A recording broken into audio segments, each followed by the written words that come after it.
Magandang hapon mga ka-happy hour.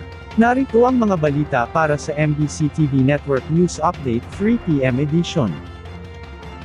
PNP walang nakikitang indikasyon para itaas ang alert status sa gitna ng pagtitipon ng Duterte supporters sa EDSA Shrine.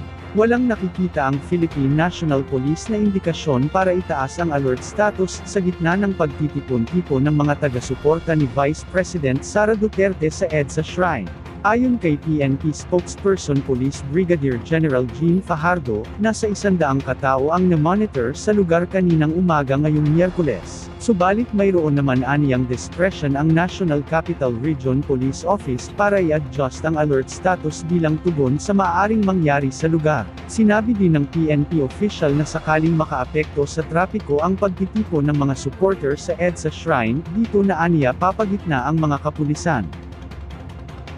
Samantala, 3-day program sa EDSA Shrine bilang suporta kay VP Sara, magpapatuloy hanggang bukas. Magpapatuloy ang 3-day program ng mga taga-suporta ni Vice President Sara Duterte sa EDSA Shrine hanggang bukas, araw ng Huwebes. Ito ay para ipakita ang kanilang suporta sa ikalawang pinakamataas na opisyal ng bansa, matapos ihayag ni VP Sara na may kinausap na siyang individual para patayin sina Pangulong Ferdinand Marcos Jr., First Lady Liza Araneta Marcos at House Speaker Martin Romualdez, sakaling siya ay mamatay.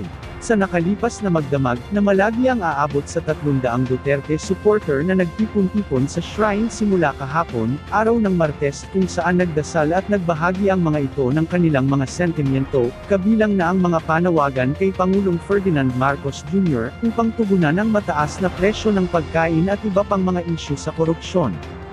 Natapos ang programa umaga ngayong Miyerkules, subalit ilang taga-suporta ang mananatili pa rin sa shrine hanggang bukas. Ayon naman sa Philippine National Police, generally peaceful ang pagtitipon ng mga supporter.